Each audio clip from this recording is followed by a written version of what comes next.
boys and girls. Hope you are all keeping well.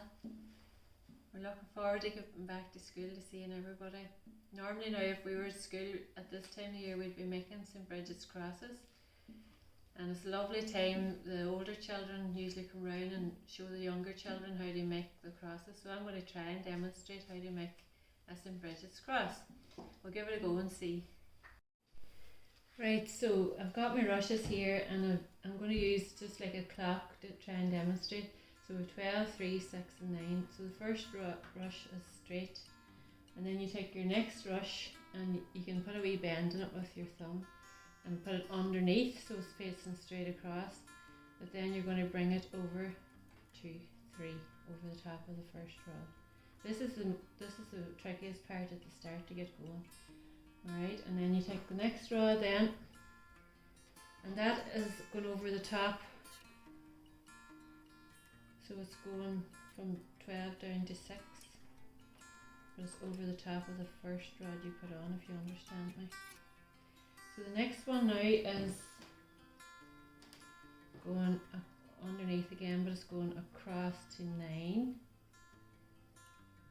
So you've kind of got your base start of your cross. So this is the part now that's important. So we're turning the cross around to face you. The last rush that you put on is facing you now. So you get your next rush, and this time we're going underneath and we're going across to 9. So this is what we do now is just keep your twist, turning again to yourself,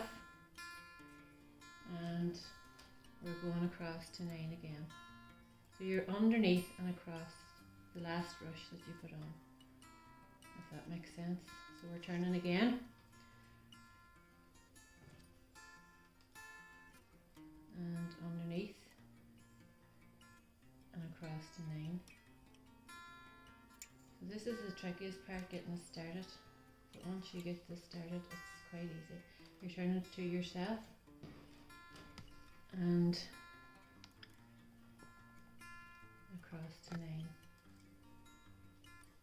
So all the time you're going underneath the last rush that you put on, if that makes sense. So you can see it taking shape already. So we're underneath again and across to 9.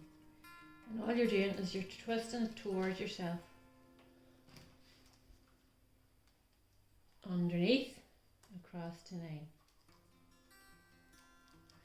Twist it to yourself.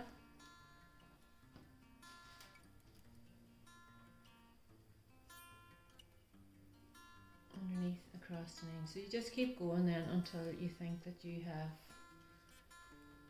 you can see the shape taking shape here, but you can go as far, you know, make it as big as you want. You can see yourself what turn. So I've got as far now as I'm going to go. The last rush now, it's going across to 9 again, but the last one that is there, I'm going to try and put it inside. Can you see that? So it's going under and over. It just holds it together if you can get it. I've never actually did this before. So.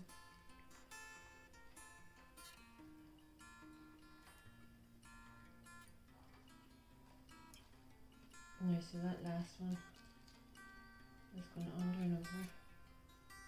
Ooh.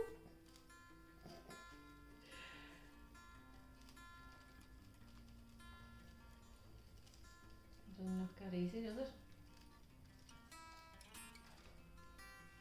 It's just kind of to keep it in place. Now the last thing you have to do now, I have wee strings here. At school we would use elastic bands to tie, or so that's the shape now. So, but I have wee strings here. You can use sellotape or string. So I'm just going to tie them up now.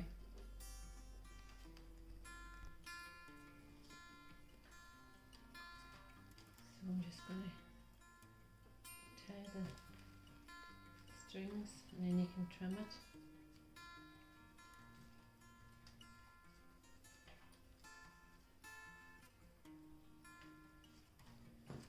the last one. Let's see if I have another drawstring.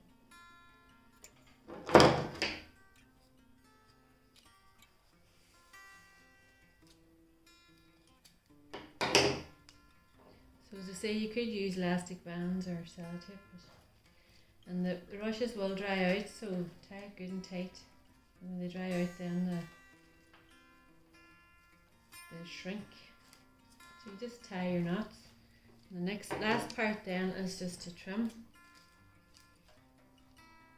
We usually trim it onto the bin for school.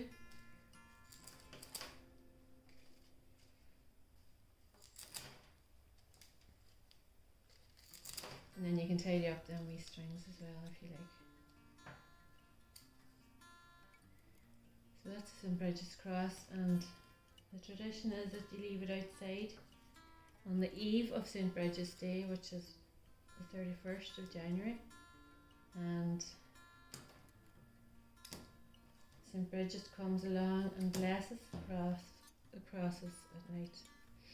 In more recent times, people will bring it to the chapel to get them blessed. So, there you go, St. Bridget's cross. Hope you give it a go and see how you get on. Thank you. Chat to you soon.